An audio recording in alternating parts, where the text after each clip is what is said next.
Mr. Avogato. Hello one and all, Mr. Avogato here, and this video is a quick heads up to anybody that is using Eververse or Bright Dust Bounties and wants to know any changes in how you're being taxed currently for Bright Dust. So Bungie did change a few things in Beyond Light. The season pass now offers 7,500 Bright Dust in the free track as opposed to 2,300. And the paid path will now offer 3,000 Bright Dust as opposed to 400 in the previous seasons, giving a total of 10,500 Bright Dust if you finish the 100 levels of the season pass. Now, sounds very good. It is very good.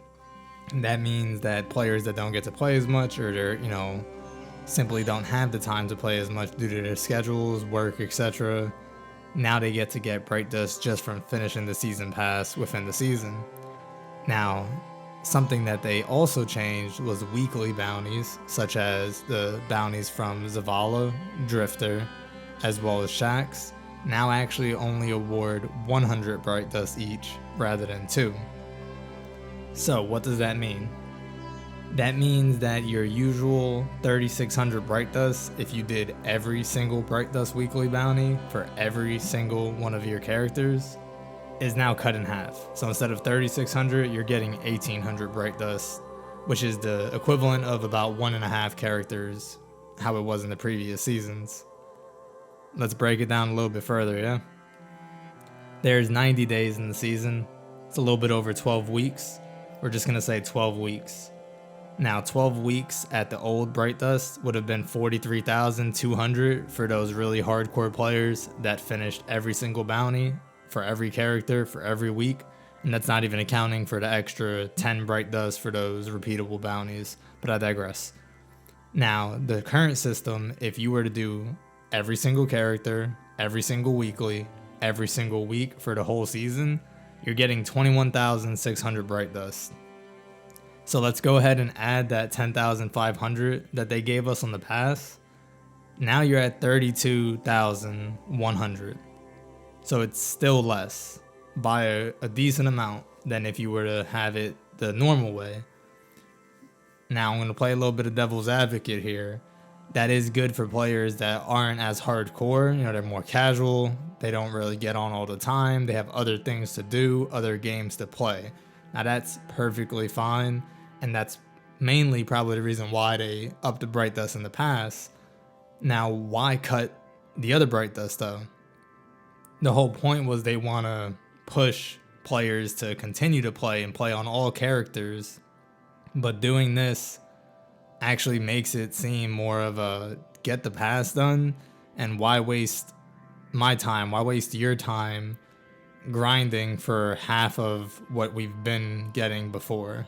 Seems a little silly. And to further push on that subject, it's not like the bounties on Europa for weeklies give you Bright Dust. So there is no other way to get it other than repeatable bounties that give you 10 Bright Dust. Either way, this bothered me quite a bit when I saw it, as I am one of those hardcore players that does like to do every single bounty on every character and try to optimize my Bright Dust and further my collection of emotes, ornaments, etc. that's offered from the Uncle Sam Eververse herself. But if you want to break it down for the hardcore players, you essentially could have skipped a whole month of doing any weekly bounties whatsoever, and you would still have more Bright Dust for the whole season than if you did every single one this season plus the season pass.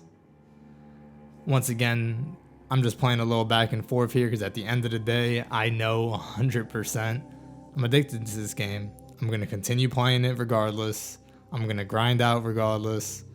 And it kind of sucks that that's the case, especially when, hey, you can now go to your store on your respective systems and purchase a silver bundle that includes the emote and extra silver. Seems a little weird. I appreciate the give that they gave, but they also took back when they did. So that's my little rant, and also a heads up for anyone wondering why they have less Bright Dust if they didn't see it in the notes or wondering just what's going on the Bright Dust section. No surprise really when it goes with Tess Eververse.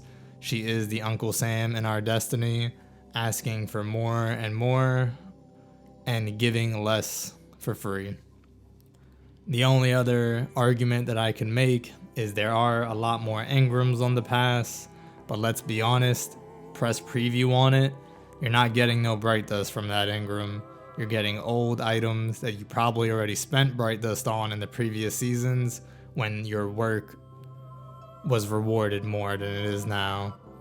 Either way, I'm Mr. Avogato. Stay safe out there, love each other, and keep your eyes up, Guardians.